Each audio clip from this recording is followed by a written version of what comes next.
Conseguimos, então, a próxima palestra de hoje, né, com o professor Paulo Skeff, daqui do laboratório também. O professor Paulo Skeff, ele obteve em 2004 a engenharia elétrica pela Helsinki University of Technology na Finlândia, em experiência na área de processamento digital de sinais e aplicações em análise, síntese e processamento de sinais acústicos e elétricos.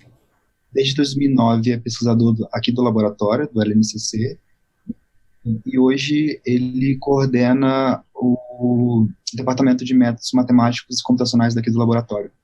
Obrigado, professor. Não coordeno, não. Quem coordena é o professor Frederico Valença. Pertence a... Pertence, sou lotado no departamento. Passo a palavra para o senhor, então. Obrigado, Caio, pela introdução. Eu vou compartilhar os slides aqui.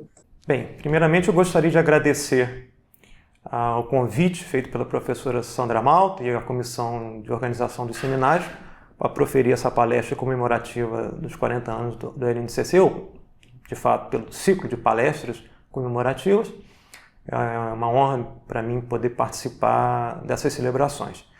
E a gente vai falar hoje de processamento digital de sinais, que é a minha área de atuação no LNCC. Então, a gente vai fazer, primeiramente, uma introdução bem superficial, dado o tempo aqui, de processamento digital de sinais, que basicamente vai se relacionar à representação de sinais e sistemas.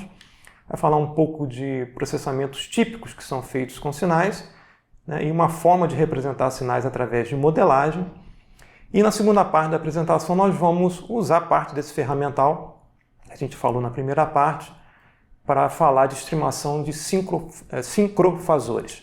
Isso tem a ver com sistemas de rede elétrica, de geração de energia elétrica. A gente vai ver o que é um sincrofasor e por que é necessário fazer a estimação de sincrofasor.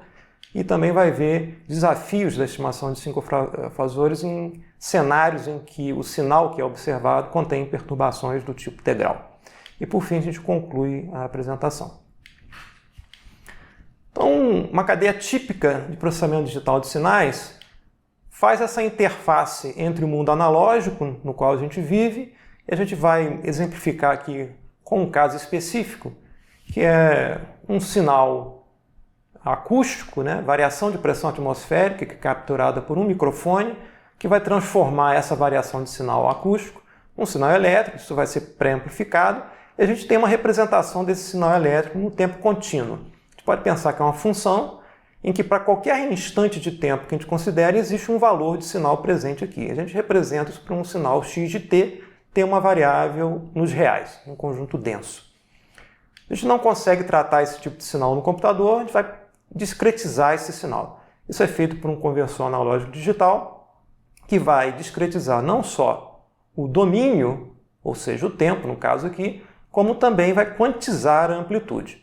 Isso vai produzir uma sequência de números, x de n, n aqui é uma variável nos inteiros, né, que é uma sequência de números em que, né, os instantes de tempo aqui são discretizados numa grade uniforme ao longo do tempo, e para cada instante de tempo aqui disponível, o valor do sinal não é um valor qualquer, mas é um valor numa grade finita, ou seja, um valor com um número finito de casas decimais. Por exemplo, se o valor da amostra aqui for o irracional π, π vai ser aproximado por 3,14, tá ok?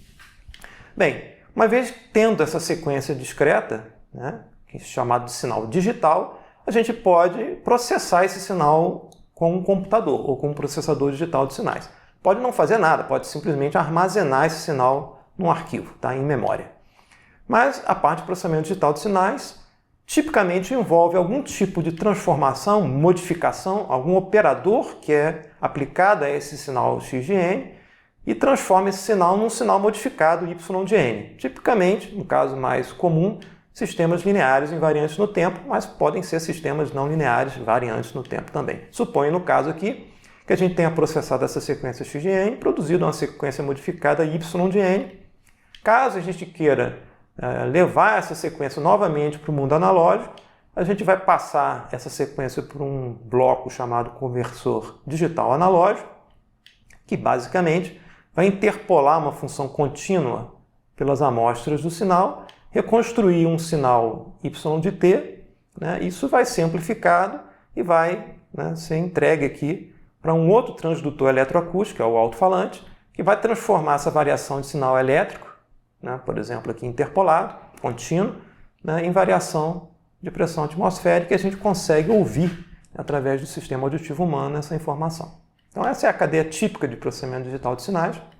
Não necessariamente você precisa começar aqui do início, mostrando, você pode gerar, né, um sinal digital no computador e simplesmente sintetizar isso no mundo analógico. Por exemplo, esse tipo de cadeia é o que o Zoom está fazendo, né? Eu estou falando através de um microfone de lapela, ele está fazendo esse processo de discretização do sinal, tem um processamento envolvido aqui de remoção de ruído, por exemplo, né? Ele converte novamente isso para o mundo analógico e a gente ouve isso através de headphones, do alto-falantes do computador. Okay? Vantagens de você trabalhar no mundo digital é poder usar o computador para fazer a transformação dos sinais. Tem vantagem de você poder fazer operações bastante complexas, ou muito mais complexas do que você conseguiria fazer com computadores analógicos. Tá? Tem desvantagem. A principal desvantagem é que esse processo de discretização, né, sair desse sinal para esse sinal, envolve perda. Entretanto, as perdas são controláveis. Eu consigo manter, né, o erro que eu causo nessa discretização, e também tem um erro causado na transformação desse sinal modificado aqui para o sinal contínuo. Também tem erro, mas eu consigo manter esses erros dentro de tolerâncias controláveis, assim, ou aceitáveis. Isso varia de acordo com a aplicação em questão. Tá? Tem prós e tem contras. E, basicamente, processamento digital de sinais envolve representações de sinais e de sistemas. Nós vamos começar com um caso bastante simples, né? E verificar as questões da representação em tempo contínuo versus tempo discreto para sinais muito simples aqui. Tipicamente, a representação vai envolver uma expressão analítica, uma equação matemática, tá? E pode também envolver a decomposição do sinal em termos de funções mais simples, né? De modo que a gente possa analisar um sinal complicado, um sinal complexo, em termos de funções básicas. Tá? A representação pode ser no domínio original do sinal, por exemplo, domínio primário, tempo, espaço, ou pode ser num chamado domínio transformado. Um dos domínios transformados muito utilizado é o domínio de Fourier, em que a gente vai representar os sinais através de exponenciais complexas. Isso dá para a gente uma representação frequencial do sinal. Isso tem a ver com representações chamadas de espectro e espectrograma, e nós vamos ver o que essas duas representações significam. E há outras representações também em tempo e escala, né, que você decompõe o sinal de interesse em uma série de funções específicas chamadas wavelets, por exemplo, e analisa o sinal através dessas funções mais simples, wavelets. A gente pode fazer representação de sinal através de modelagem paramétrica, ou seja, a gente representa um determinado sinal como a resposta de um sistema. Um sistema, na verdade, um modelo, né? E esse modelo tem parâmetros, daí o nome modelagem paramétricos, e a gente vai fazer uma estimação dos parâmetros do modelo, de modo que a resposta do modelo, né, fique mais próxima possível do sinal que a gente quer modelar. E nesse sentido, a gente pode considerar a estrutura do modelo e os parâmetros estimados como uma representação compacta para o sinal de interesse. Então isso é utilizado de montão aí numa série de aplicações do cotidiano usual hoje em dia. Tá?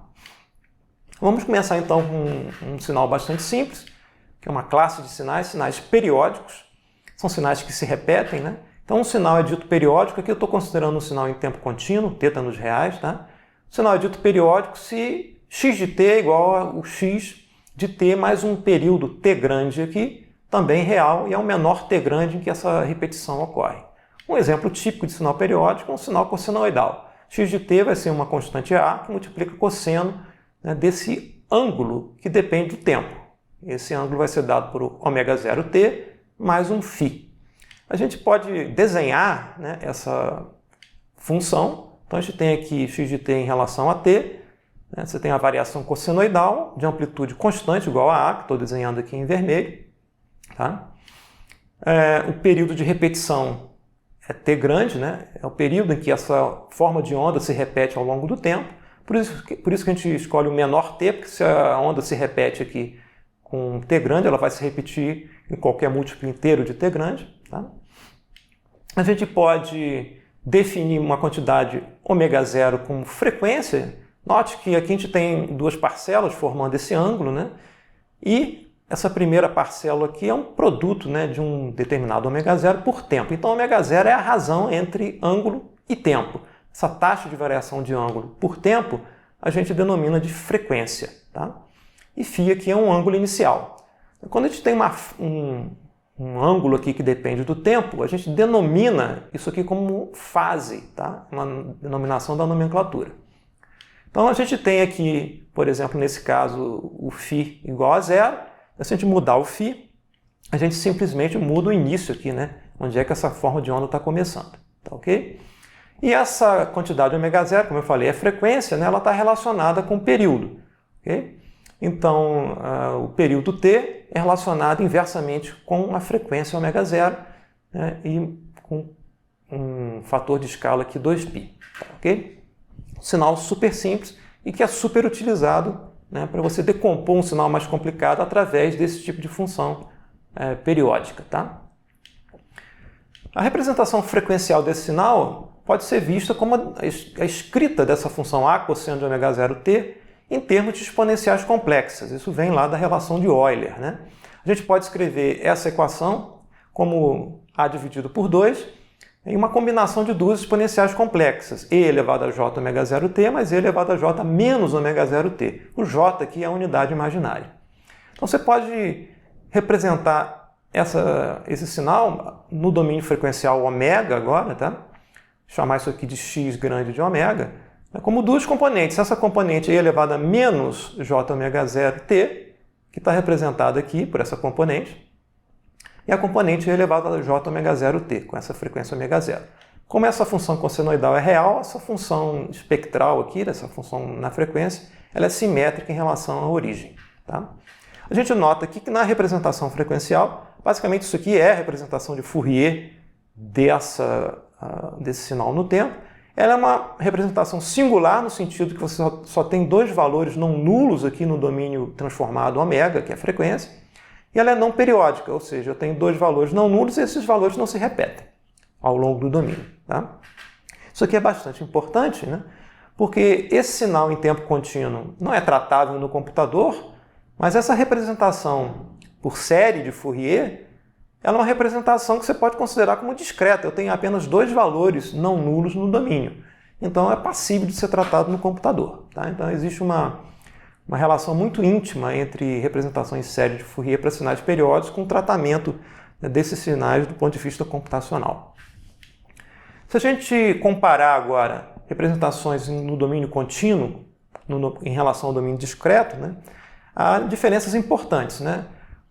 Por exemplo, no caso em domínio contínuo, um sinal dessa natureza é sempre periódico. Né? Dado um determinado período t que eu escolho aqui arbitrariamente, de qualquer tamanho, eu consigo escrever um ciclo de cosseno nesse período. Se eu reduzir o período, tanto quanto eu queira, eu consigo escrever um ciclo de cosseno nesse período t grande, porque a gente está lidando com um domínio denso. Né? Então, esse sinal é sempre periódico, né? A relação entre período e frequência é sempre inversamente proporcional. A gente pode escrever a frequência não em radianos por segundo, mas em hertz através dessa relação aqui, né? Normalizando por 2π. Né? Multiplicando por 2π, a gente obtém a frequência em hertz, que é ciclo por segundo, que é mais utilizada em engenharia. Tá? O sinal é sempre periódico, né? Com período com frequência ω0 para um determinado período t que eu escolho aqui. No caso discreto, a gente tem uma sequência de números. Agora o n aqui, a variável independente, é definida nos inteiros, não é um conjunto denso, é um conjunto enumerável. Né? A gente perdeu a periodicidade. Nem todo ω0 aqui faz com que essa sequência seja periódica, né? Que é diferente do caso em tempo contínuo. A sequência x de n só vai ser periódica para um subconjunto de valores de ω0 que sejam, né? Valores que sejam racionais de 2π. Tá? Por exemplo, se eu substituir o ω0 por π, valor π, isso produz uma sequência x de n periódica. Mas se eu escolher ω0 igual a 3, por exemplo, o valor 3 inteiro, essa sequência não é uma sequência periódica. Né? Diferença importante em relação ao caso contínuo.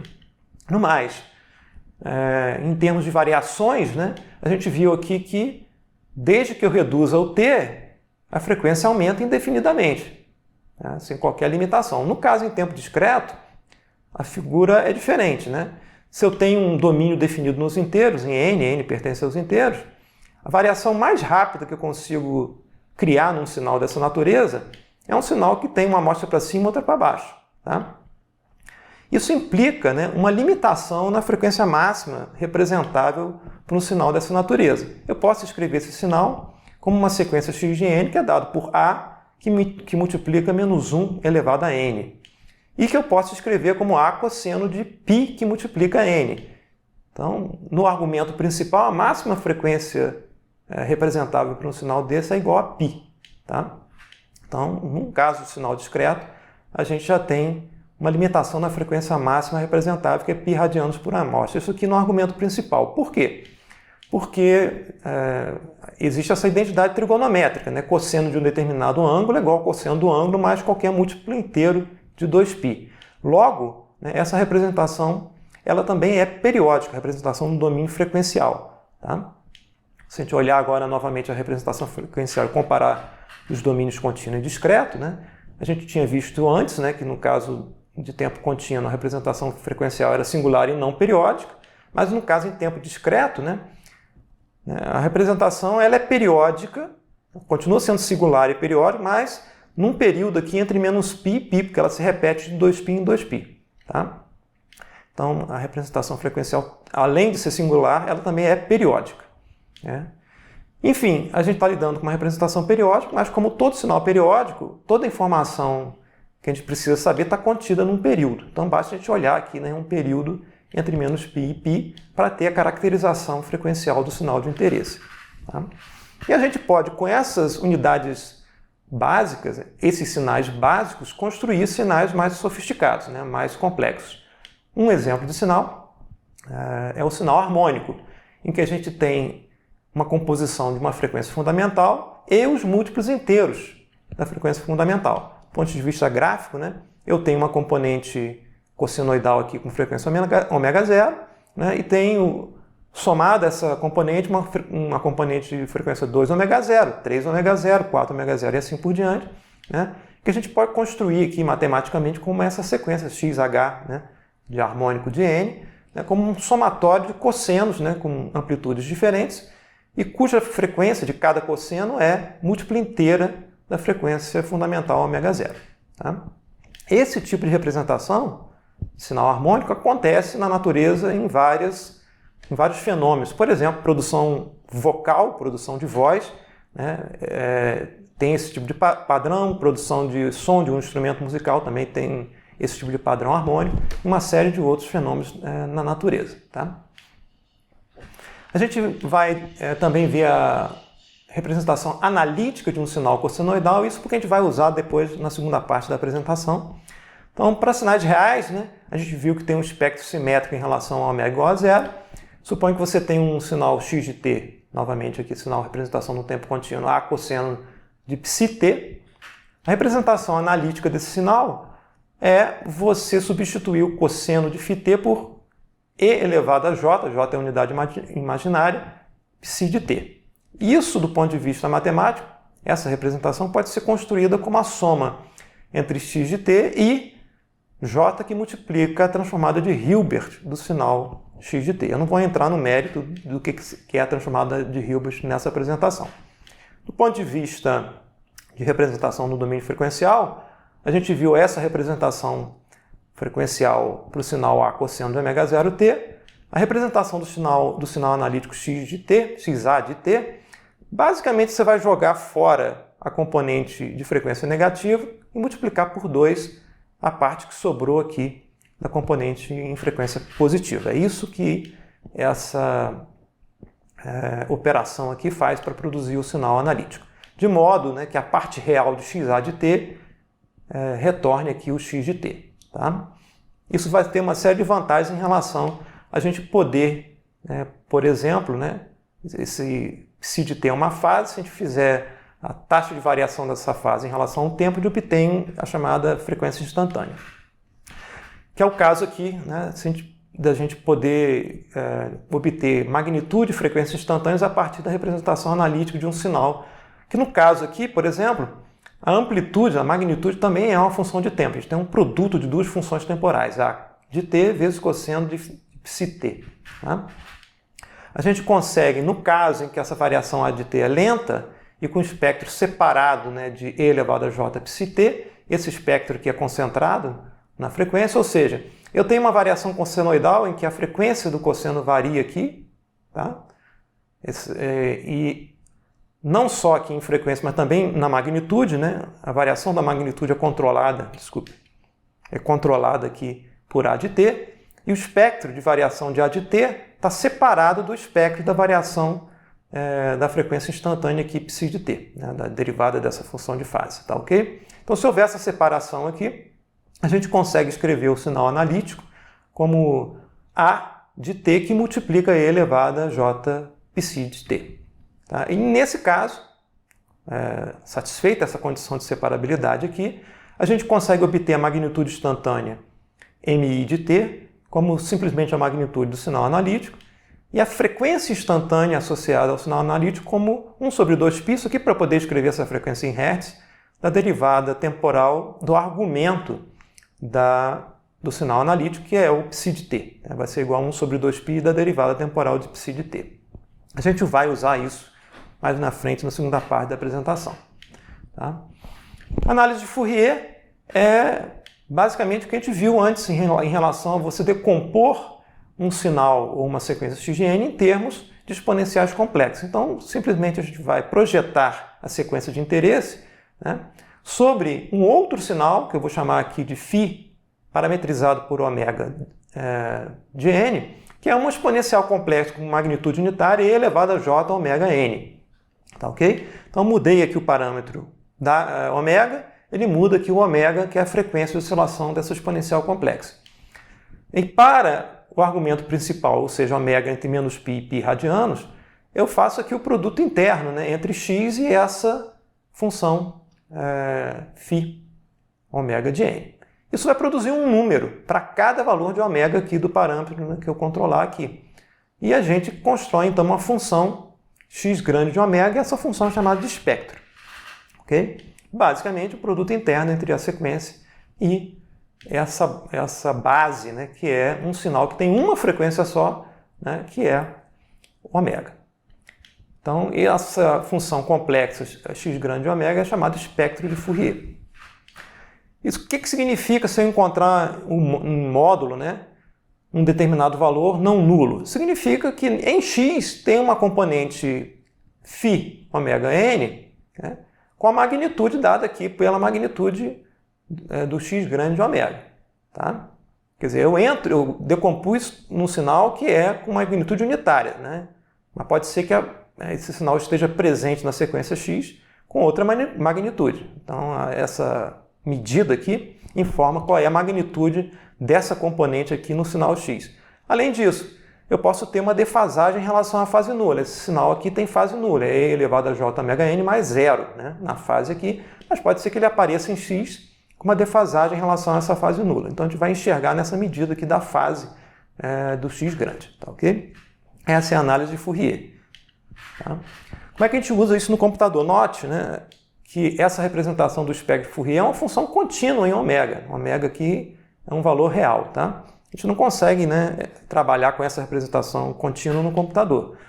O que a gente faz é discretiza, né, essa representação, ou seja, ao invés de pensar ômega aqui como nos reais, a gente discretiza, a gente sabe que essa representação é periódica com um período 2π, eu tomo o período 2π, segmento em n partes iguais e faço uma indexação por k nos inteiros aqui.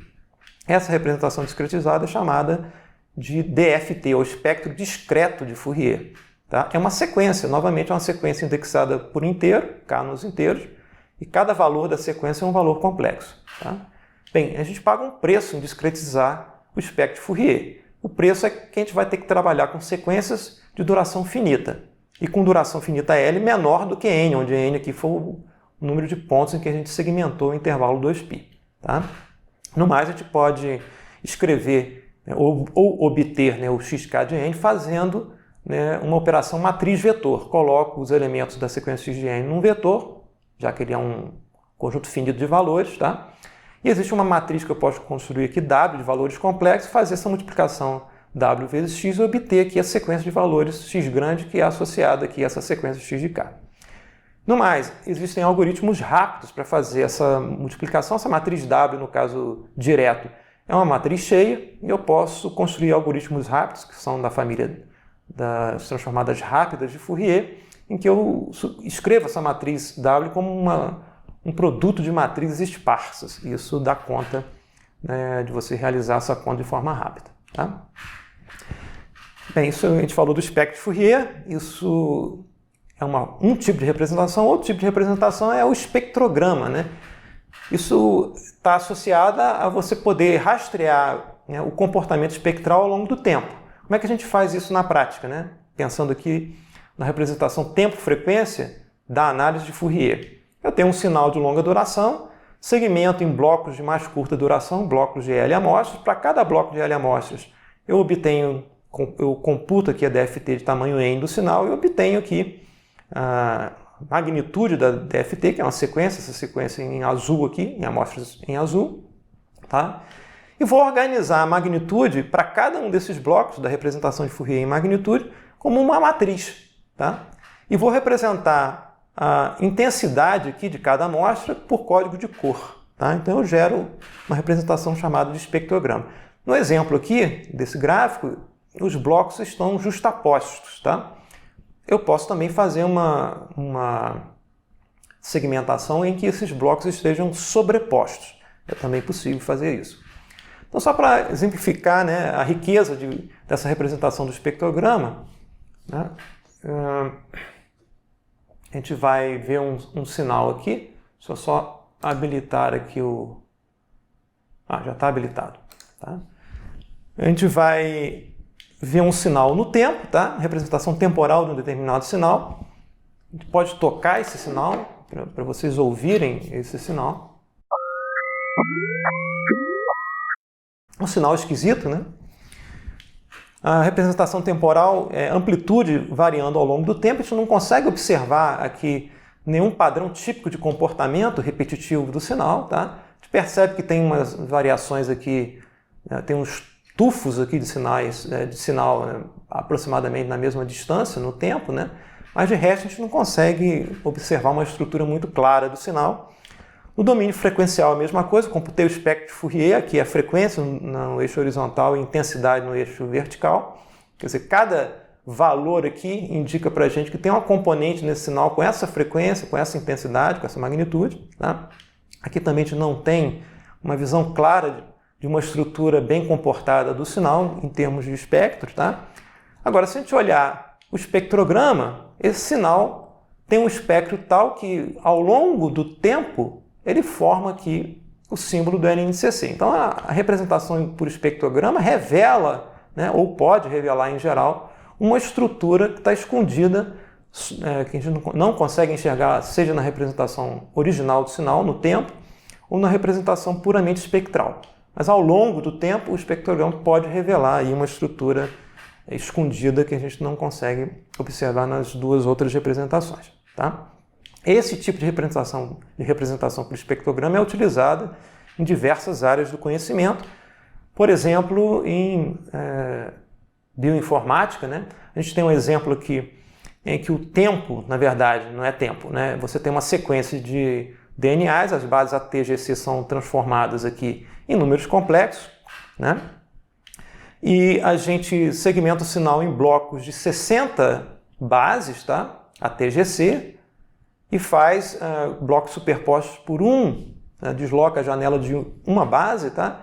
E para cada bloco de 60 amostras, a gente computa aqui o espectrograma e a representação frequencial que está ao longo do tempo aqui da forma invertida. A frequência mais baixa está no início e mais alta está no final. Tá? E a gente plota esse espectrograma ao longo do tempo. Né? Isso aqui é associado a uma sequência da C. elegans, né? E mostra repetições de hexâmero telomérico. Você tem, na sequência de DNA, medida aqui, você tem repetições com um período de 6 bases. Tá? E a gente consegue enxergar isso aqui no espectrograma. Né? Você tem uma DFT de tamanho 60 e em torno aqui do K igual a 10, né, a gente observa aqui, né, componentes de alta intensidade que indicam para a gente que você tem repetições de blocos de 6 bases de nucleotídeos. Tá, ok? Então você pode fazer análise de sinais de natureza bastante diversa usando esse tipo de representação. Tá? Saindo da representação não paramétrica de sinais para uma representação paramétrica envolvendo modelagem, né? A ideia subjacente é você propor um modelo gerador, um sistema, né? Cuja resposta gera o sinal que você queira modelar, né? Que é um sinal y de n de interesse aqui. Tipicamente você faz isso em enquadramento de sistemas lineares, mas pode usar sistemas não lineares também. Tá, okay? No caso de sistemas lineares, no caso de sinais discretos, a gente utiliza equações de diferenças. Tá? A ideia subjacente é a seguinte: a gente excita o modelo, melhor dizendo, com delta de Kronecker, que é um sinal, quando n aqui é igual a 0, ele vale 1 e o resto do domínio ele vale 0. O modelo, pode ser que, por exemplo, uma equação de diferença responde com uma sequência de saída, que eu vou chamar de h de n. Eu comparo o h de n com um sinal de interesse, que é o y de n, vou produzir um erro aqui e vou alterar os parâmetros do modelo de modo a minimizar a norma do erro em relação a A, que é um vetor, né, com os parâmetros do modelo. Esse tipo de esquema pode ser generalizado para sistemas não lineares. Eu posso excitar, né, um sistema não linear com uma determinada entrada, obter a saída do sistema, né, comparar com o sinal de referência, com o sinal que eu quero modelar, e fazer algum processo de otimização de modo a calibrar, né, os parâmetros do modelo, de modo a reduzir aqui a norma entre o erro e o sinal de interesse. Então isso pode ser generalizado para outros tipos de sistemas. Por exemplo, o modelo aqui pode ser uma rede neuronal, por exemplo. Tá? Também é comum a gente usar o conceito de modelagem inversa. Né? Eu alimento um modelo inverso do modelo que eu construí, ou da estrutura de modelo que eu estou assumindo que geraria o sinal, né? E ao passar o sinal y de n pelo modelo inverso, se o modelo direto for bom, né, ele vai desfazer, né, o comportamento do sinal y de n, vai produzir um erro de modelagem aqui descorrelacionado, né, e eu posso minimizar esse erro em função dos parâmetros do modelo, né, para calibrar aqui o modelo direto através do inverso do modelo. Tá? É a mesma ideia e também pode ser prático em certas situações em relação à modelagem direta. Tá? Esse tipo de modelo também é generalizável para modelos mais complexos, não lineares, etc. Tá? Bem, em relação à modelagem paramétrica, a escolha do modelo depende de algum tipo de noção prévia, né, do comportamento típico do sinal. Ou seja, é uma escolha informada. Né? Eu não vou escolher um modelo qualquer. Eu tenho uma noção do comportamento típico do sinal, eu vou escolher um modelo que seja capaz de representar aquele comportamento do sinal.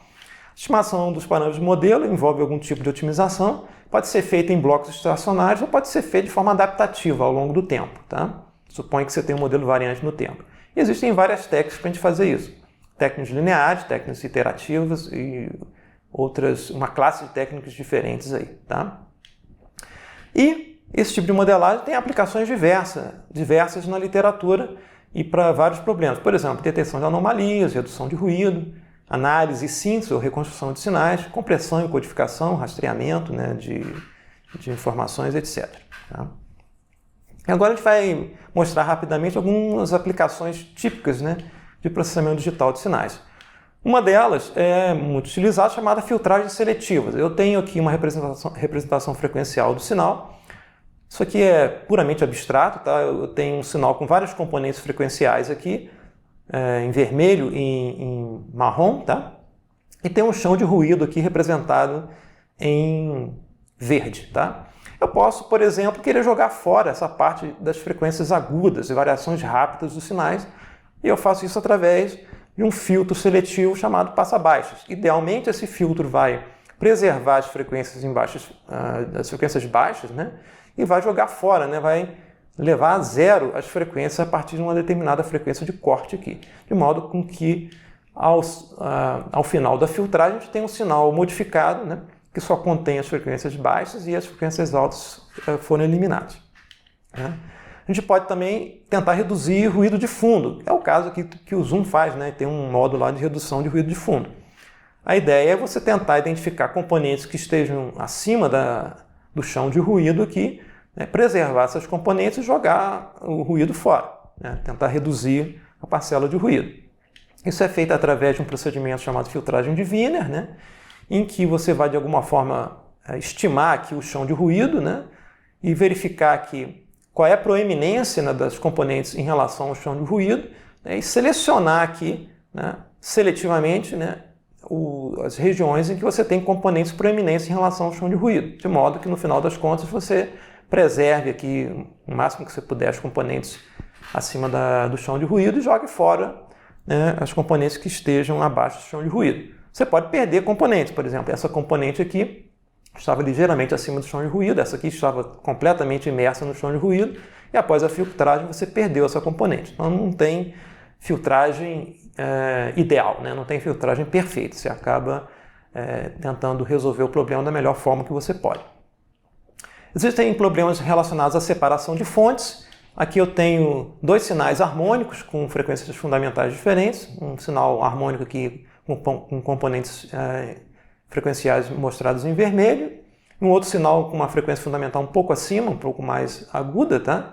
E eu quero, uma vez observando a soma, né, das duas componentes, eu quero separar essa componente dessa componente. Tá? Então existem técnicas de separação de fontes que nos permitem separar uma fonte da outra. Eu quero, por exemplo, separar a fonte em vermelho, né, joguei fora a fonte em verde, né, e ficar com a fonte em verde com a subtração do x de ômega menos o x1 de ômega. Note que dependendo da ordem que você faça isso, você pode perder uma componente aqui. Essa componente, por exemplo, né, ela estava muito próxima, né, da componente em vermelho. Né? Eu posso ter considerado essa componente como uma componente única. Na hora de fazer a separação, como eu separei primeiro o vermelho, eu perco essa componente no sinal em verde. Tá? Então, novamente, você não tem resultados perfeitos em termos desses procedimentos de separação e filtragem. Tá? Outro problema que é muito comum em diversas áreas de aplicação é o problema de equalização. Eu tenho um sinal, né, cujas componentes frequenciais têm alturas diferentes aqui. Né? Então você tem uma envoltória espectral, tá, que pode ser causada pela transmissão de um sinal original por um canal de transmissão. Esse canal distorceu e produziu aqui, né, essas variações nas componentes.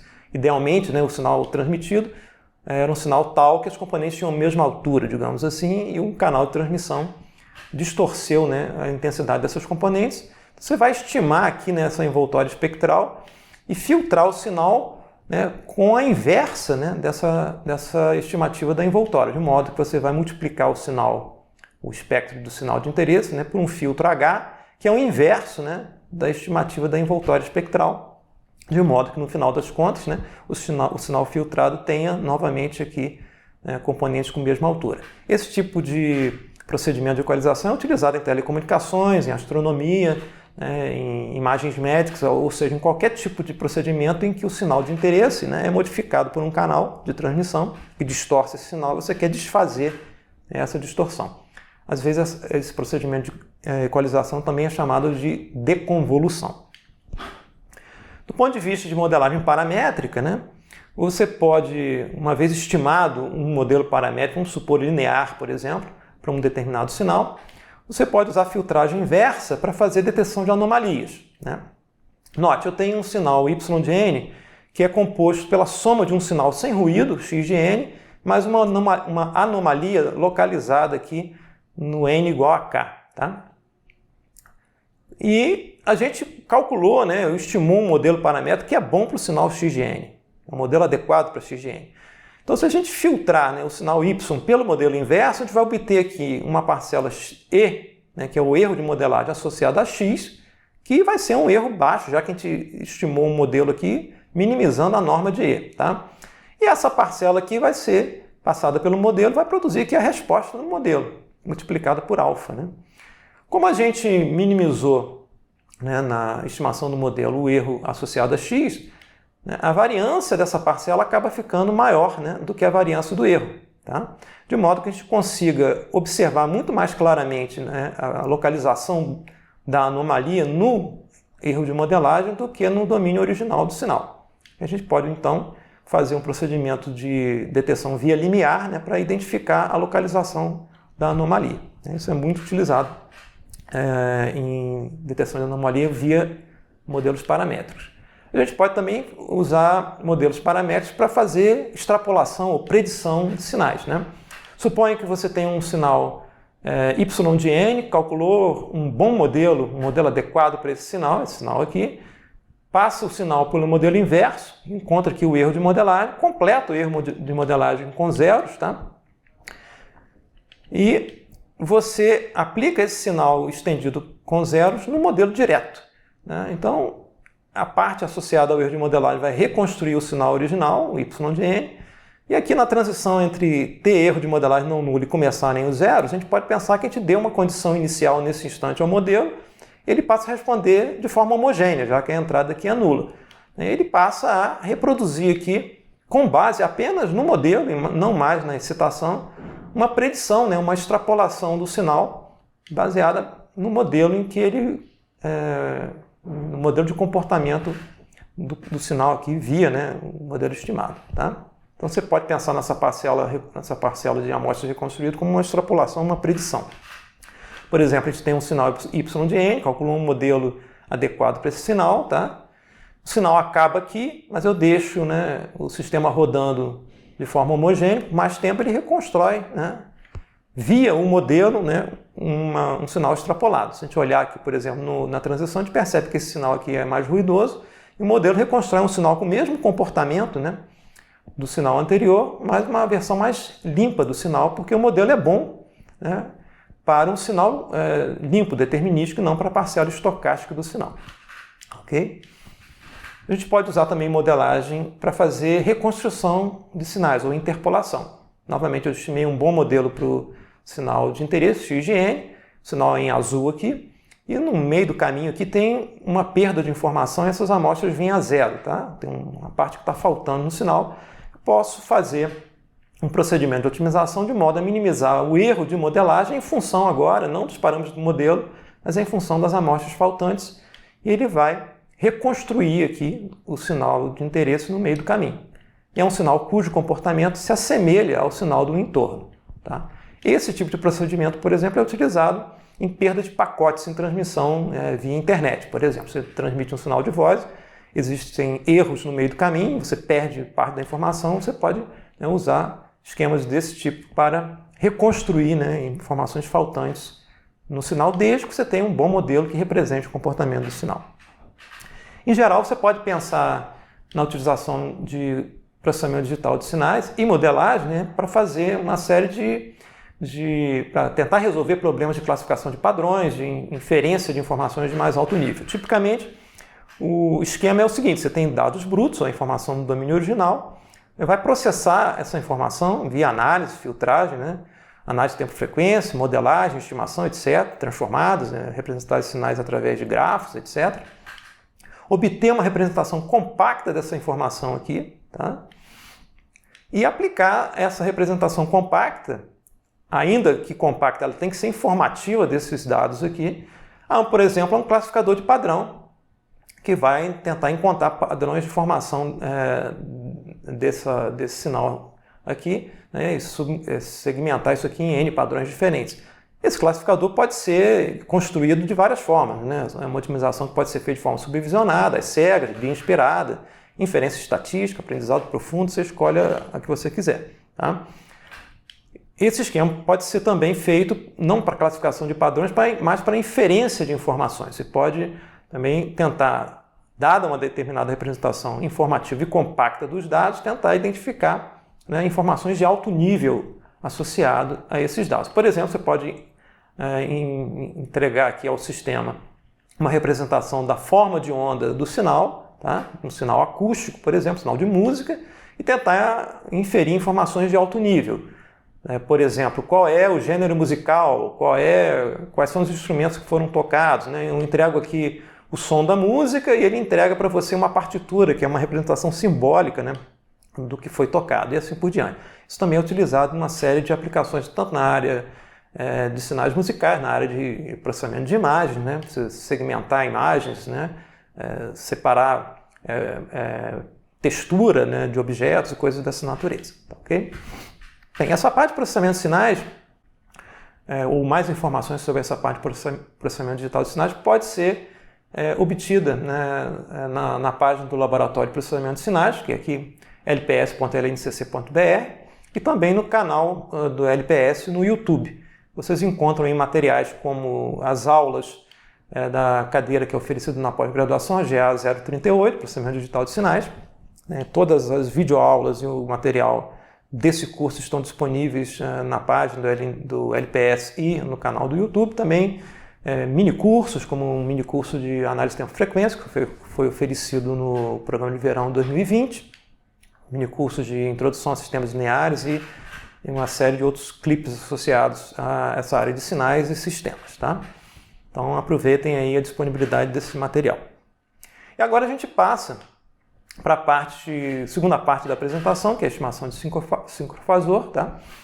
Esse trabalho é o trabalho de doutorado de Marcelo Martins, que é aluno de doutorado aqui na pós-graduação do LNCC, sob minha orientação, e sob a orientação de Renata, da doutora Renata Vasconcelos, que estava no Inmetro, hoje está no LNE, na França, que é o Inmetro francês. Tá? E a gente vai falar um pouco de problemas de estimação de sincrofasor no contexto, né, de metrologia e qualidade, né, da energia elétrica na nova matriz de energia elétrica, né, que é cada vez mais diversificada. Então a gente vai falar um pouco aqui do planejamento decenal de expansão da energia, plano de hoje até 2029. A fonte disso aqui é da empresa de pesquisa energética. Isso aqui era uma empresa do Ministério de Minas e Energia, tá? E que mostra aqui qual é o perfil, né, de geração de energia elétrica em 2019 e qual é a expectativa para 2029. Né? A gente observa aqui que dominantemente as fontes geradoras aqui são hidráulica, né? Hidrelétricas e térmica. Tá? Existe um perfil de redução percentual da participação dessas fontes de energia e um aumento aqui de energias renováveis. Né? Energia eólica que sai de 9% para 2019 para 16% previsão para 2029. Energia solar que sai de 1%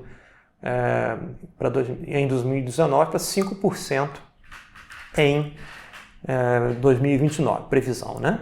Então existe uma tendência por esse gráfico de diversificação das fontes de geração de energia elétrica. Isso causa um desafio para você ter um sistema unificado, nacional unificado de geração de energia elétrica. Tá? E essa parte de estimação de sincrofasores visa, né, a gente lidar, né, com esses desafios de você ter uma matriz nova, diversificada em termos de geradores, né, como é que você gerencia, né, a geração de energia com fontes diferentes, né, com paradigmas diferentes para a geração de energia elétrica. Né? No caso brasileiro, a geração de energia elétrica é em corrente alternada, trifásica. Tá? Então, um modelo típico, né, de uma das fases aqui de um sinal da energia elétrica é um sinal modelado em tempo contínuo, x de t, que vai ser uma amplitude A cosseno de 2π f0t mais um φ0. Tá? Esse A aqui é tipicamente 120 volts, 127 volts. Tá? Aqui eu estou escrevendo a frequência fundamental f0 em Hz. Tá? No caso brasileiro, 60 Hz, em outros países pode ser 50 Hz. E a fase aqui muda de acordo com as componentes aqui trifásicas. Cada componente trifásica aparece com uma fase diferente aqui. E as componentes estão distantes 120 graus entre si, tá? As componentes de cada uma das fases.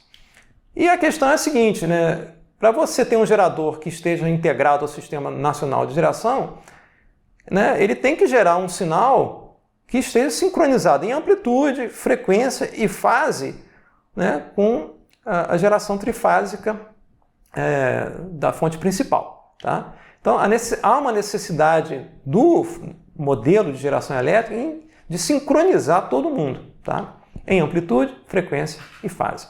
Como é que a gente garante isso? Através de sistemas de controle, né, sistemas de proteção E para a gente controlar, né, qualquer coisa, a gente tem que medir, né? Só vai conseguir controlar o sincronismo se a gente conseguir medir essas quantidades, né, da amplitude, né, da frequência e da fase. Tá? E essas medições são feitas por unidades medidoras de fasor, que eu vou chamar aqui de PMU do inglês, que são referenciadas, né, ao segundo universal, né, ao Universal Time Coordinated. Ok? Então isso é feito via GPS satélite. Tá? Então você tem uma espécie de maestro, né, que diz para você, né, quais são esses valores aqui que tem que ser obedecidos por cada gerador, e todos eles têm que estar sincronizados a essas referências aqui de amplitude, frequência F0, 60 Hz e fase. Tá? E todos os geradores têm que estar sincronizados a essa referência. Né? No caso de estacionário, tá? A gente tem aqui o conceito de fasor e o conceito de sincrofasor. Né? O conceito de fasor a gente viu antes, né, como sinal analítico. A gente tem um sinal aqui de uma componente de fase, tá? X de t, dado por A cosseno de 2πf0t mais 1φ0. Aqui a gente tem a fase do sinal, que é o argumento do ângulo que varia com o tempo, tá? E a fase aqui é linear, tá? E nesse caso estacionário, né, a gente tem um modelo por fasor, que é dado por um z de t, que vai ser A dividido por raiz de 2. Isso aqui dá conta de representar o valor RMS, né, dessa amplitude. E a gente substitui a componente cosseno de πt por E elevado a J πt. Isso aqui nada mais é do que a representação do sinal analítico de x, exceto aqui por esse raiz de 2. Tá? Então, é a representação analítica do sinal. E o que é o sincrofasor? O sincrofasor é uma representação em que a gente desconta, né, essa componente linear aqui, 2πf0t, que é a componente que tem que ser atendida. Tá? Então a gente fica só com a representação do que sobra aqui, que é a fase inicial. Tá? Então a gente desconta a componente linear de fase, né, e lê aqui, né, a fase inicial, que é dada aqui em t igual a 0, né, referenciado ao segundo universal. Tá?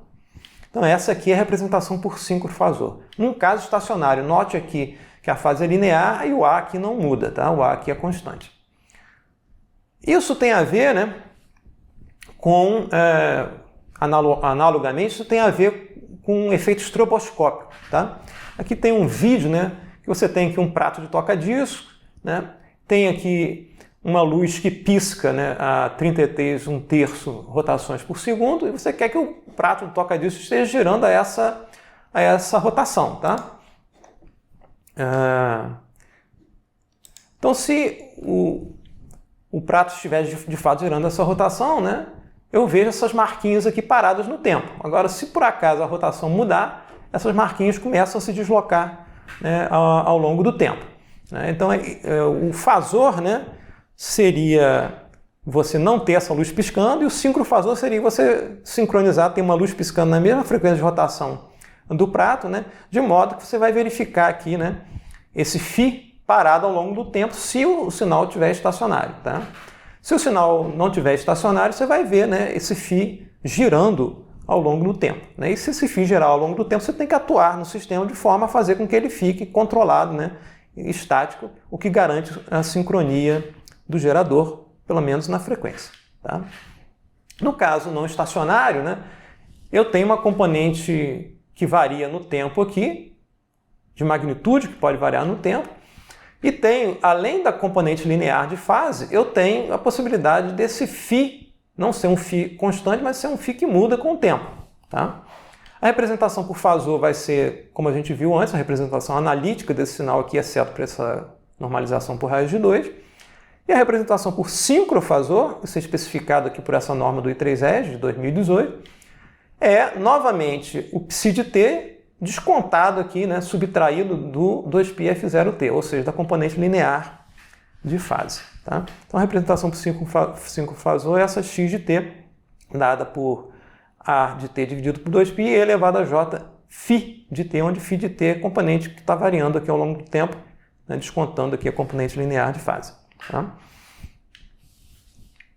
Muito bem. O que a unidade medidora de fasor faz? Né? chamada PMU. Ela vai ler um sinal elétrico ao longo do tempo, no intervalo T grande aqui, pelo menos 2 ciclos de 60 Hz. Ele vai observar esse sinal, vai digitalizar esse sinal, produzir uma sequência de números digitalizados, e vai reportar as seguintes estimativas. Uma estimativa do sincrofasor, tá? Vai reportar uma estimativa da frequência do sincrofasor, que vai ser aqui, no caso ideal, né, um f de t, que vai ser a frequência f0 mais 1/2π da derivada desse φ de t. Tá? E vai reportar também uma estimativa da variação desse f aqui ao longo do tempo, que seria a derivada em função de t da frequência instantânea do sinal. Tá? E essas estimativas são utilizadas para sistemas de sincronismo, controle e proteção de rede. Às vezes você perde o sincronismo e tem que jogar, né, tem que desligar um determinado gerador do sistema porque ele não está conseguindo sincronizar com a rede. Tá? Então existem procedimentos de proteção nesse sentido. Tá? Então isso aqui é o que se espera, né, que o PMU, a PMU entregue como estimativas para a gente. Tá? Lendo aqui um sinal de interesse medido lá na rede elétrica. Tá? E existem sistemas que verificam, né, se a PMU está funcionando direito, ou seja, se ela está de fato, né, trabalhando do jeito que ela deveria trabalhar, entregando estimativas que de fato são, que têm significado. Né? Isso é feito através de sistemas de calibração em metrologia, ou seja, um sistema de calibração não tem a ver com você ajustar valores de um sistema, tem a ver com você aferir, né, fazer uma avaliação metrológica de um determinado instrumento de medição para saber se ele está trabalhando dentro das especificações e tolerâncias de pré-requisito, ou seja, pré-especificados. Então você precisa avaliar um determinado instrumento, para isso você precisa produzir sinais de referência que sejam muito bem acurados, estáveis e rastreáveis, tá? E fazer testes em condições bem controladas e fazer uma série de medidas sobre esse instrumento para saber se ele está dentro da conformidade. Tá? Por um lado, os testes são feitos em condições bem controladas. Por outro lado, né, um sistema de calibração, para de fato fazer uma avaliação metrológica de um determinado instrumento, ele precisa, né, fazer as medições de maneira muito acurada. Tipicamente, uma ordem de grandeza maior do que as medidas, né, as incertezas, né, a acurácia ou a exatidão produzida pelo instrumento que está sob medida, né, sob avaliação. Então, por um lado, é fácil porque as condições são bem controladas, por outro lado, você precisa ter estimativas, né, e estimadores muito acurados para de fato, né, você reduzir o impacto do sistema de calibração na avaliação metrológica do medidor, né, que está sendo avaliado. Tá? Esses sistemas de calibração tipicamente existem ou são mantidos, né, por institutos nacionais de metrologia ou por laboratórios certificados, quer dizer, essas avaliações são feitas também por laboratórios certificados. Alguns exemplos aqui são o Inmetro no Brasil, o NIST nos Estados Unidos, a NMI na Inglaterra, né, a LNE na França, onde a Renata Vasconcelos está no momento. Tá? E existem normas especificadas por agências de normatização que especificam, né, quais são as tolerâncias, né, que esses instrumentos e respostas que esses instrumentos PMUs têm que ter. Então ele vai definir medidas, vai definir testes de conformidade, tanto estáticos quanto dinâmicos, vai especificar tolerâncias para os erros das estimativas, por exemplo, no caso de PMU, né, essa norma aqui especifica o chamado erro de variação total, que é a diferença em módulo aqui entre o fasor, o sincrofasor estimado pela PMU e o sincrofasor dado pelo sistema de calibração. Tá? O sinal que é injetado na PMU é provido pelo sistema de calibração e a gente vai medir aqui também como referência, né, o sincrofasor produzido pelo sistema de calibração e normaliza aqui pelo módulo do sincrofasor do sistema de calibração, obtém essa medida. Erro na estimativa de frequência, que vai ser a frequência do fasor, né, estimada pelo PMU e a frequência do fasor produzida pelo sistema de calibração. Tá? O erro nessa variação de frequência, que vai ser a diferença entre os ROCOFs aqui, a variação de frequência do PMU versus do sistema de calibração. Tá? E assim por diante. Especifica tempos de resposta do instrumento, uma determinada variação em degrau que ocorre no sinal de interesse, especifica classes de PMU, PMU para medição, PMU para proteção, e cada classe tem valores diferentes de conformidades que têm que ser atendidos aqui. As normas especificam essas medidas, especificam, né, tempos de resposta, mas não especifica os métodos, ou seja, cada fabricante do instrumento pode, né, internamente implementar métodos diferentes. Eu só especifico qual é a resposta do instrumento, né, quais são as tolerâncias para as estimativas. O miolo do instrumento, a implementação fica por conta de cada fabricante. Tá? Quais são os desafios recentes em relação a isso? Como eu falei antes, a diversificação da matriz geradora de eletricidade. A gente tem, no caso de geradores eólicos, geradores fotovoltaicos, você tem geradores de baixa inércia, comparados, por exemplo, uma turbina de Itaipu, né? Aquilo, você não consegue mudar a velocidade de rotação de uma turbina daquelas com facilidade. Ao contrário, por exemplo, né, de velocidade de uma turbina eólica ou, né, problemas associados à conversão de corrente contínua para corrente alternada, no caso da produção fotovoltaica. Essas novas fontes ou esses novos geradores de energia elétrica, eles, pelo fato de terem baixa inércia, eles entram e saem da rede com mais rapidez e frequência. Tá? Como eles são subdominantes em termos de potência gerada também, né? Estão muito mais suscetíveis a entrar e sair do sistema com rapidez. Tá? Isso produz muitas vezes distorções ou perturbações de transitório rápido na rede. Tá? No mais, a conversão de DC, né, corrente contínua para corrente alternada, por exemplo, no caso de um gerador fotovoltaico, também gera ruído na rede, gera harmônicos na rede, além de outros problemas. Tá? Em termos de fontes de perturbações rápidas que ocorrem na rede, tem, por exemplo, chaveamento de entrada e saída das suas componentes de baixa inércia na rede, pode gerar, né, transições rápidas na rede. Você pode ter curtos, né, corrente fase terra, curtos de corrente, né, fase terra, que geram afundamentos de tensão. Ou, por exemplo, eventos climáticos, né? Cai um raio, por exemplo, numa linha de transmissão, isso gera, né, um evento transitório rápido, né? Gera um evento impulsivo na rede, né, que vai afetar aqui, né, a medição do sincrofasor e que pode, por exemplo, acarretar numa saída repentina de uma determinada fonte de baixa inércia, porque ela não consegue sincronizar, por exemplo, com a frequência da rede. Tá? Então, o desafio, de fato, é você medir o sincrofasor, né, numa condição transitória. Tá? Até então, o que é feito é algo absolutamente inadequado. É você descartar. Você tem detetores de transitórios. Então, você detecta, olha, aconteceu um problema. O que você faz com o problema? Fecha os olhos para o problema. Descarta uma medida quando você detecta uma condição transitória, né, e repete a medida anterior. Isso não é adequado, né, porque muitas vezes isso leva tempo até você obter uma medida novamente válida, né, e você quer, de alguma forma, né, tratar o problema. Aconteceu um transitório, você precisa, de fato, levar isso em consideração para poder tomar uma providência em relação a, por exemplo, tirar um gerador da rede, né, ou corrigir mais rapidamente a sincronização. Tá? E a norma do I3S, essa norma que saiu em 2018, né, além de outras, né, anteriores a essa aqui possivelmente eu acho que é a última, né, ela especifica ensaios com transitórios rápidos. Naturalmente não vai especificar um transitório real que acontece na prática, na vida real. Tá? Vai, né, criar um modelo para esses transitórios que são degraus em magnitude e em fase no sinal x de t. Tá? E, no mais, vai especificar certas condições que a PMU tem que atender. Quer dizer, tipicamente a norma quer ou especifica situações, né, ou condições para a PMU responder com rapidez ao evento, tá?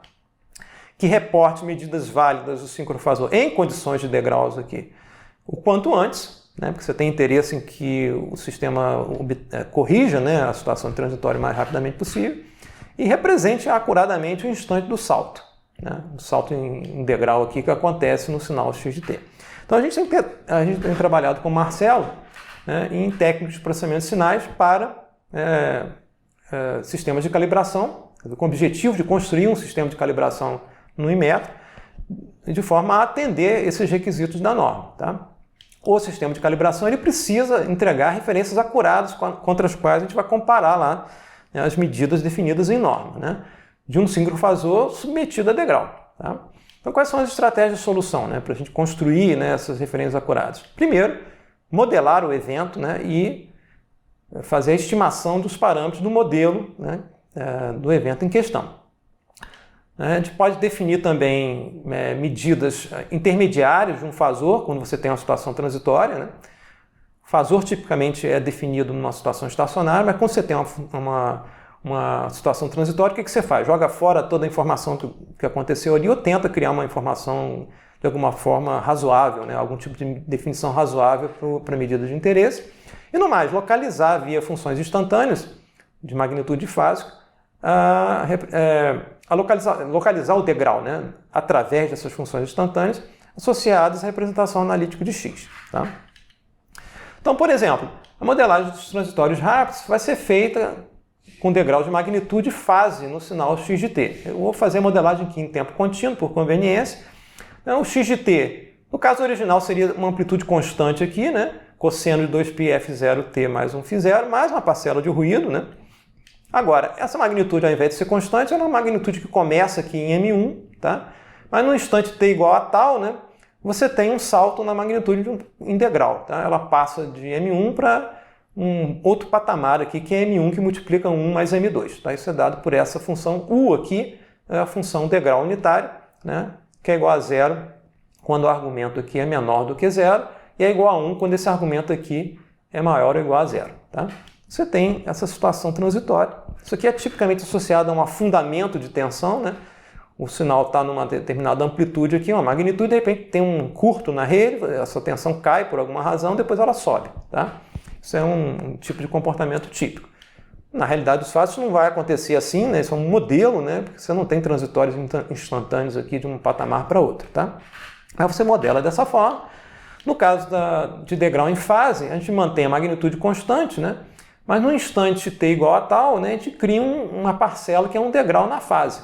Tá? Olhando aqui o sinal ao longo do tempo, o sinal x de t, a gente percebe às vezes, né, dependendo da situação de onde acontece o degrau, a gente percebe aqui, né, um determinado tipo de descontinuidade no sinal, né, uma perda da suavidade do sinal aqui no instante t igual a tal. Tá? Isso aqui é um degrau em fase. Se a gente olhar, de fato, a curva de fase, né? Note que aqui você tem um componente linear, tem uma fase inicial e tem um degrau, né? 3 parcelas. Né? Se a gente olhar agora, né, o ângulo ao longo do tempo aqui, a gente percebe que você começa em ω0, a componente linear 2πf0t é essa aqui, tá? E no instante t igual a tal, você tem um degrau aqui, a fase mudou de patamar, né? Com uma altura aqui, k subíndice f. Tá? Essa é a representação da fase do sinal. Tá? Se a gente chamar essa fase de ψ de t e calcular aqui a derivada em função do tempo dessa função, e chamar isso de frequência instantânea, 1 sobre 2π da derivada temporal de ψ de t, a gente obtém aqui, né, essa componente aqui, a derivada dessa parcela aqui vai ser f0, então esse cara está num patamar constante f0, né?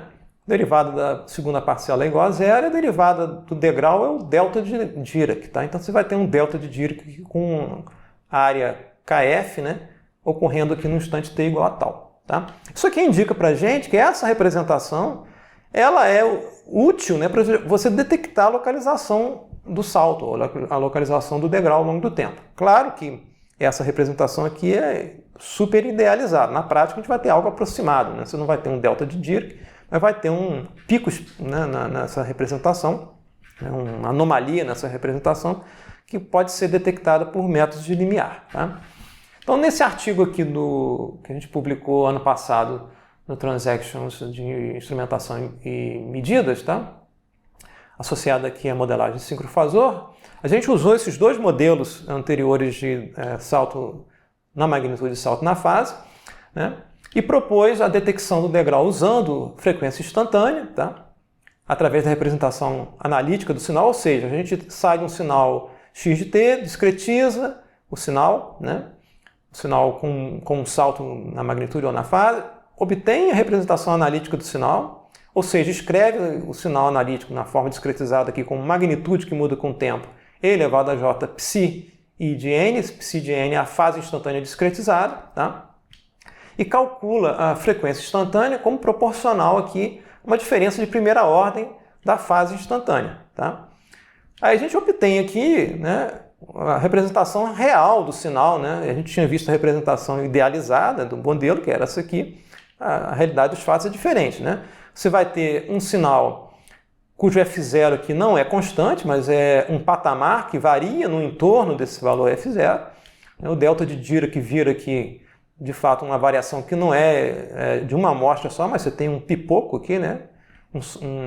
Que indica que você tem uma anomalia nessa região. Tá? E a gente consegue detectar a localização do salto com precisão aqui do valor de amostragem do sinal, tá? Mais ou menos um período de amostragem do sinal, fazendo o seguinte, né? Você tem essa representação da frequência instantânea com um salto aqui, tá? Ou com um pico, né? A gente vai subtrair desse sinal o valor de F0, né? Vai levar esse cara para ter média zero, tá? Você reduz aqui a média zero e computa a magnitude, né, desse sinal resultante, compara com um limiar aqui que a gente estabelece proporcional à própria energia desse sinal aqui de background. Tá?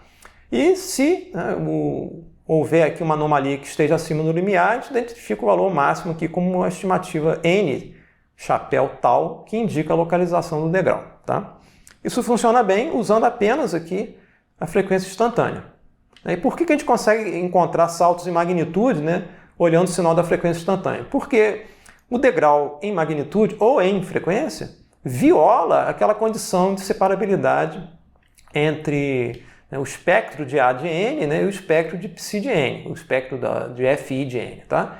Você tem uma interferência de uma coisa na outra. Né? E é justamente devido ao fato de você ter interferência entre magnitude e fase que você consegue detectar degraus na magnitude através da frequência instantânea. Tá? Então é um caso aí que o defeito, né, acaba sendo favorável ao que você quer fazer. Tá? E a gente propôs esse detector de salto nesse artigo. No mesmo artigo a gente propôs estimativas paramétricas para os valores de M1 e M2, né? No caso de salto em magnitude, né? O valor de F0 e o φ0, usando o modelo paramétrico que a gente definiu lá para salto em magnitude, né? Sabendo de antemão a localização do salto estimado, não é real, mas estimado pelo detector anterior, e um chute inicial para F0, tipicamente a gente coloca o valor da frequência nominal, 60 Hz, e utilizou um estimador não linear, né, o Levenberg-Marquardt, né, para fazer a estimativa dos parâmetros. São 4 parâmetros que são estimados por vez aqui. No caso do salto em magnitude, M1, M2, pula aqui o KF, que não faz parte do problema, a frequência fundamental e a fase inicial. Né? E Marcelo fez toda a avaliação metrológica, né, desses estimadores, usando métodos Monte Carlo, etc.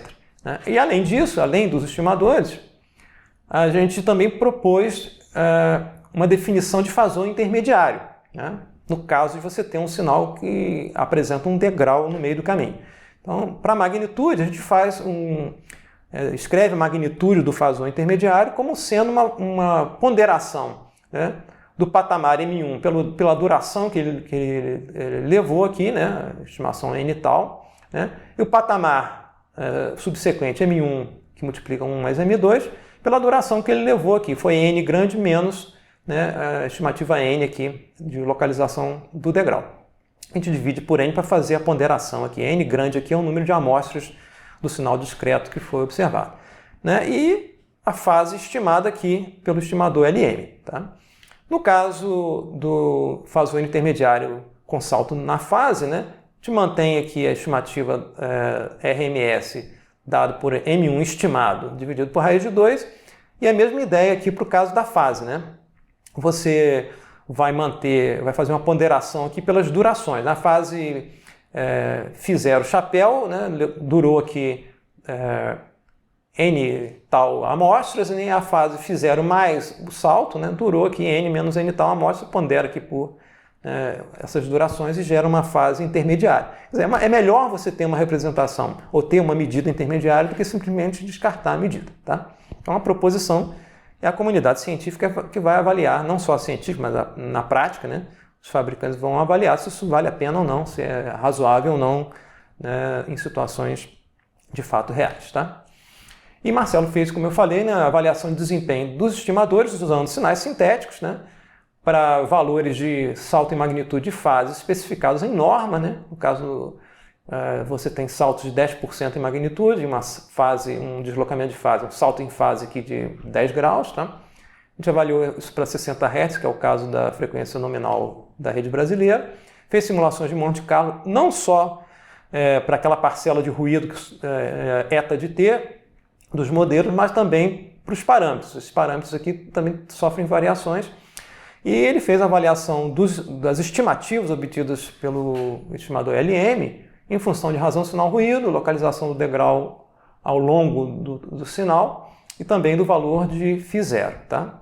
E fez levantamento de incerteza, não só para as estimativas dos parâmetros dos modelos, mas também para as medidas especificadas pela norma, quer dizer, medida do TVE, FE, do sincrofasor em si, e comparou isso com outras medidas, né, com outras soluções na literatura, por exemplo, com medidas feitas por um PMU baseado em DFT. Né? Comparou, né, essas medidas de um PMU baseado em DFT com a proposição que a gente fez dos fasores intermediários, e fez a caracterização dessas incertezas, né,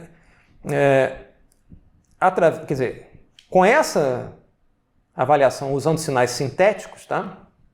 No domínio computacional, você acaba caracterizando as incertezas dos métodos computacionais. Tá?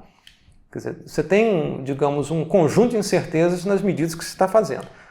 Parte das incertezas é produzida pelos métodos que você está usando para fazer as estimativas, né? Os métodos computacionais. Então, essa caracterização com sinais sintéticos visa, né, você saber, né, o quão bom são os seus estimadores do ponto de vista das incertezas que eles produzem, ou erros sistemáticos, do ponto de vista puramente computacional. Né? E Marcelo também fez avaliação dessas incertezas usando um protótipo laboratorial, montado no Inmetro com equipamentos, né, de geradores de sinais, né, medidores, etc. Também com essas especificações de saltos aqui prescritos em norma, fez simulação de Monte Carlo.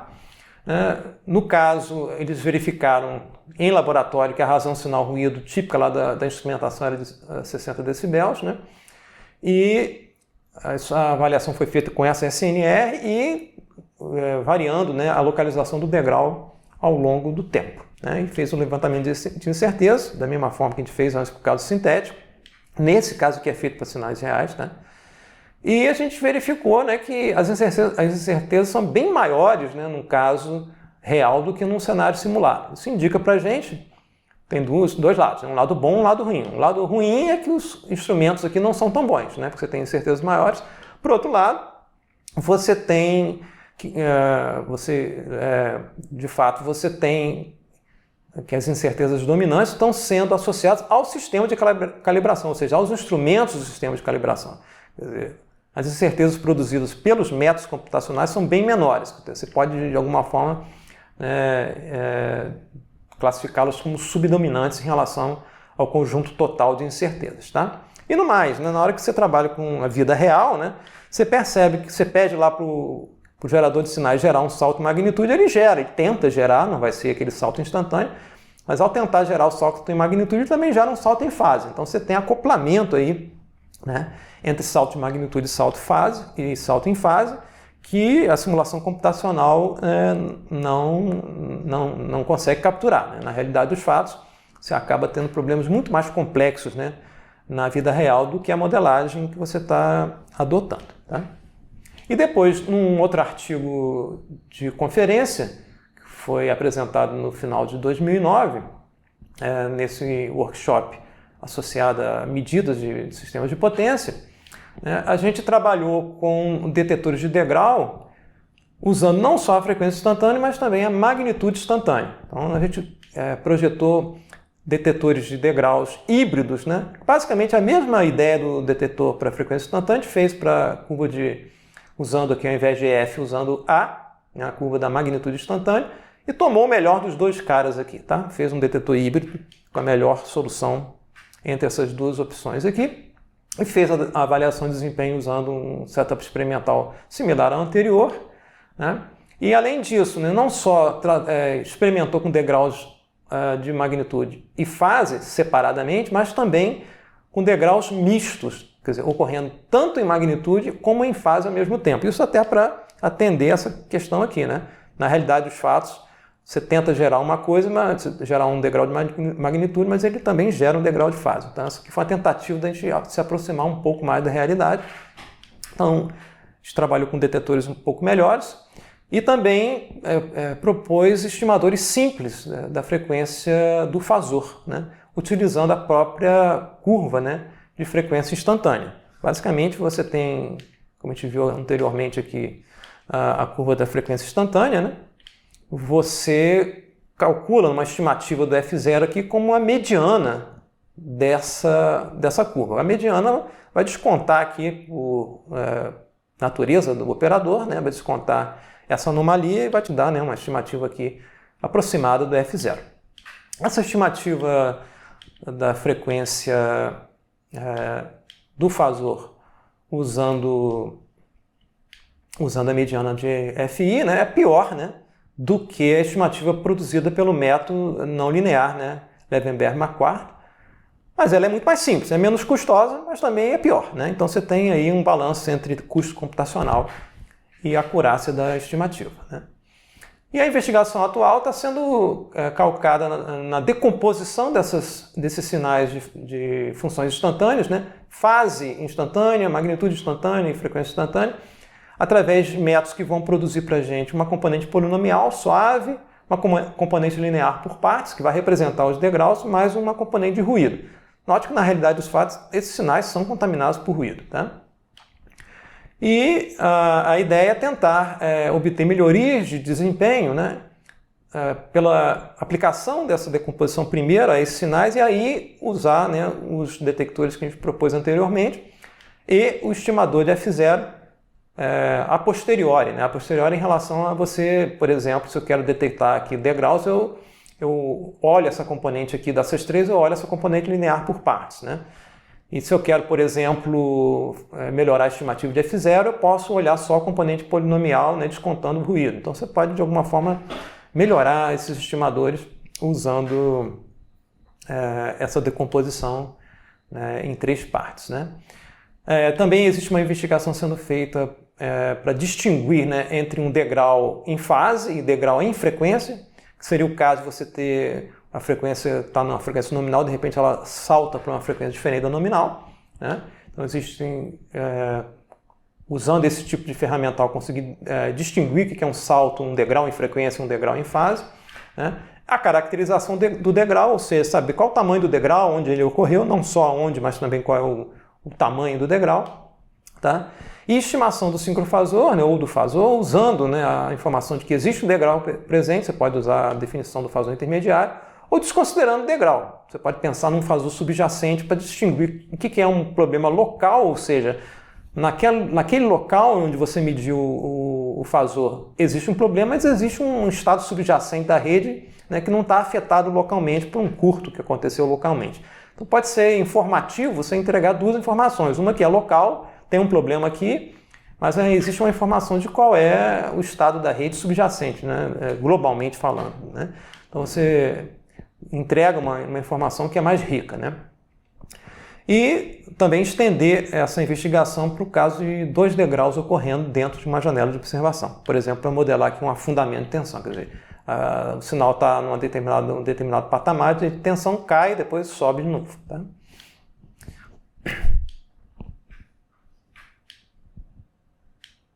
Bem, então para concluir, a gente mostrou um ferramental de processamento digital de sinais inicialmente e o uso desse ferramental para a estimação de sincrofasor.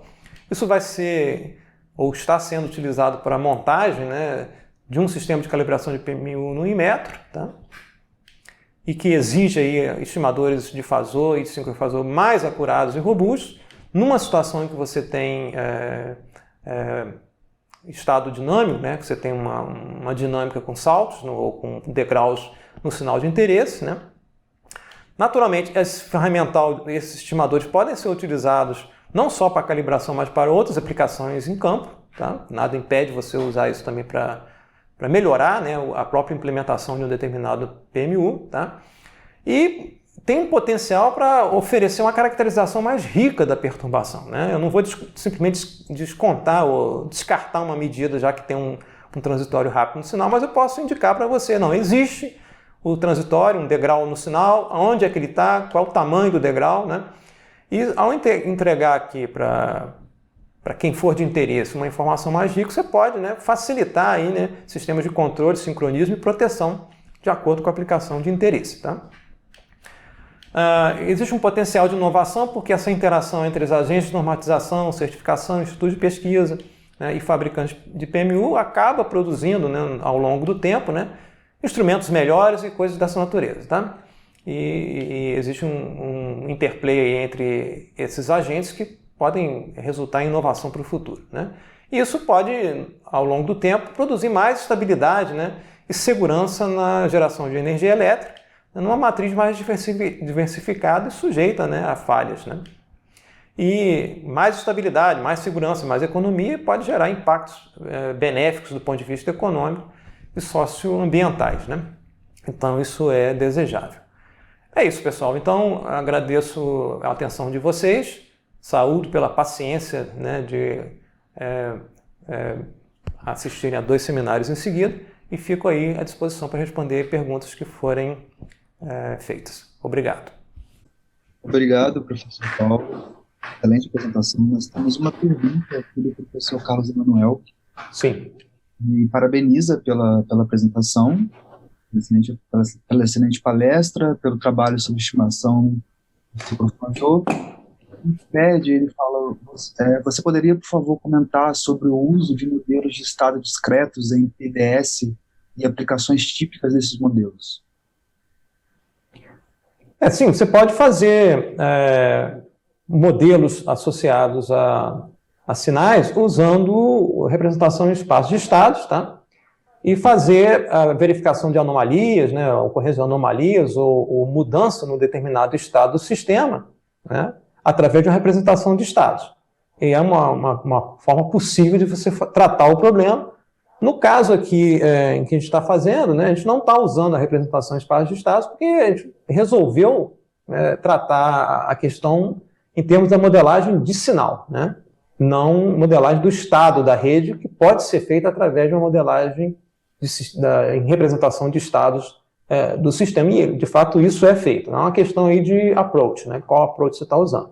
Como eu tenho um viés mais de processamento de sinais, eu e Marcelo resolvemos adotar uma estratégia que era mais modelagem de sinais e não modelagem de sistemas, que pode ser feita também. Tá? Mas isso é utilizado aí na literatura, por exemplo, você tem um modelo do estado da rede, né, e se ocorre uma perturbação local, aquilo vai alterar lá o estado da rede, você, né, verifica anomalias através de mudanças abruptas, né, no estado da rede. Mas pode ser feito sim. O ferramental é bastante, digamos, flexível, né, para você adaptar a configurações, seja de modelagem de sinais ou modelagem de sistemas. Perfeito. Temos mais uma pergunta do Cleidi Araújo Júnior. Ele fala, se não me falha a memória, cientistas da USP estruturaram uma forma de diagnosticar febre reumática em suínos em função de determinados sons emitidos.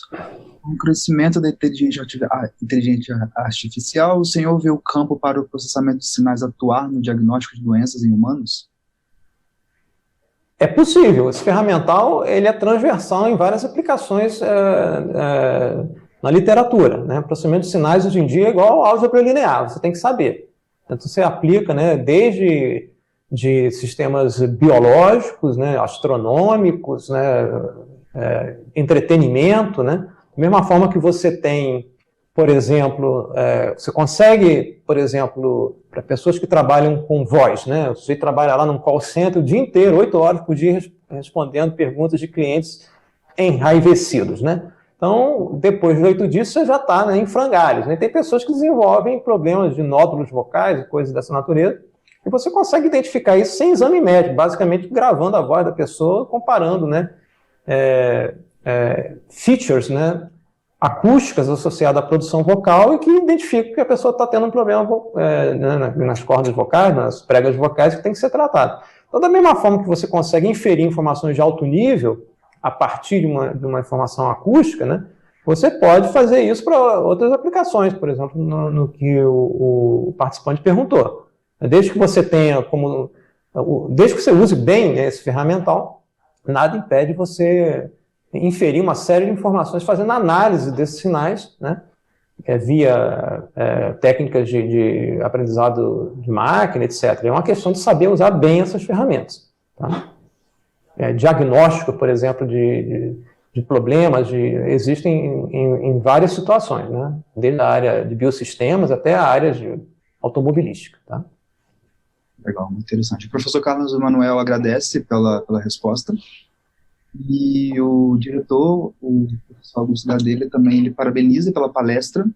Ele fala muito interessante a aplicação de sincrofasores em área de importância para o sistema de energias do Brasil.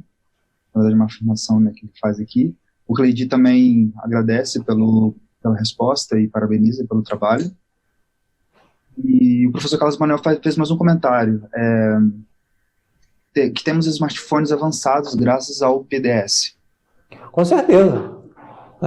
Essa área de processamento digital de sinais, ela vem aí, começa, né, há muito tempo, né? Hoje em dia a gente usa técnicas aí que são de 200 anos atrás, né, Fourier, coisas dessa natureza, que com o advento da parte computacional a gente passa a utilizar, né? Então, basicamente a gente está no bolso, hoje em dia a gente tem aí processadores digitais de sinais que são utilizados aí o tempo todo, de forma cotidiana, tá? Tudo que a gente falou no telefone, né, como se comunicou com alguém no telefone, mandou um vídeo, isso tudo envolve processamento de sinais, codificação. Então é uma área transversal, né, que tem aplicações diversas aí, né, transversais em diversos campos do conhecimento e da vida cotidiana das pessoas. Tá?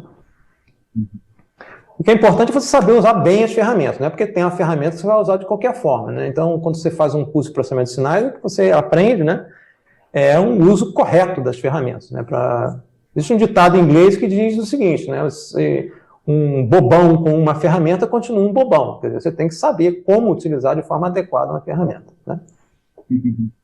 Isso faz parte de uma certa arte, né, de você fazer as coisas de forma bem feita. Né? Ô, Caio, eu queria fazer uma pergunta rápida, isso é uma curiosidade. Pelo visto, a gente não tem ninguém na fila aí. Ô, Paulo, queria te parabenizar, a sua apresentação foi muito abrangente, muito esclarecedora também, e eu queria te perguntar, é uma curiosidade, na verdade, né, se você conhece aplicações de sincrofasor em outras áreas, sem ser energia elétrica, né? Eu imagino que você tem problemas onde você tem, por exemplo, questão de flocking, né, de sistema multiagente, que existe uma preocupação ali com sincronismo, né? Esses sistemas eles são suscetíveis, inclusive, a ataques, né? Porque você destruindo o sincronismo, você pode afetar consideravelmente ali o bom entendimento dos agentes. Né? Uhum. Então, uma curiosidade se você conhece aplicações disso aí em outras áreas também. Bem, uma que eu conheço, né, é associada à espectrografia de gases. Né? Você tem lá, você quer uma molécula, né? As moléculas têm padrões de vibração, você quer saber lá se um determinado gás tem uma determinada molécula presente ali, se tiver, ela vai vibrar numa determinada frequência. Você tem sistemas em que você coloca lá o gás num determinado recipiente, né? Excita aquilo com um laser, tá? E você tem que calibrar a frequência do laser para que seja afinada certinho com a frequência esperada de vibração de uma molécula que você acha que está presente naquele gás. Então você tem que sincronizar, né, a frequência do laser para a frequência esperada da molécula. Isso é feito através de um amplificador chamado amplificador de lock-in, né, que fazem um processamento que, aliás, envolve um sistema de controle, né, que você coloca lá a frequência de vibração do laser próximo da molécula e tem um sistema de ajuste que vai, né, vai afinando até casar, né, a frequência da molécula, e você vai fazendo isso e vai obtendo um perfil espectral e que define lá que tipo de molécula, né, que tipo de moléculas você tem presentes naquele gás. Isso tem aplicações, por exemplo, na área de agronomia, né? Você vai exportar um determinado fruto, né, que você colheu e vai levar um tempo até ele chegar lá na Europa, nos Estados Unidos, né? Então você não vai pegar o fruto maduro e mandar, você já colhe o fruto de vez, ele emite um gás, você sabe, né, o estado, né, de maturação daquele fruto, e já calcula um período que ele vai levar para ser transportado para chegar no local de venda, né, com, digamos, com a qualidade máxima de maturação. Tá? Quer dizer, é um dos exemplos que eu conheço na área em que você precisa, de fato, né, afinar a frequência de oscilação de um determinado instrumento, ou de um determinado fenômeno, no caso aí de um laser, né, para poder fazer uma caracterização de moléculas presentes em gases. Tá? Mas, possivelmente, existem N outras aplicações aí em que você precisa sincronizar, né, sistemas de modo que eles estejam funcionando em sincronismo. Né? Beleza. Obrigado. Obrigado e parabéns também você pela excelente apresentação. Beleza. Então, acho que é isso. Nós finalizamos aqui, então. Obrigado, Marcos. Obrigado, professor Paulo. Por fazerem as palestras, foi ótimo. Muito bom. Então, é isso. Obrigado a vocês pelo convite. Obrigado pelo suporte também. Ajudar a gente. Então, até mais. Ok.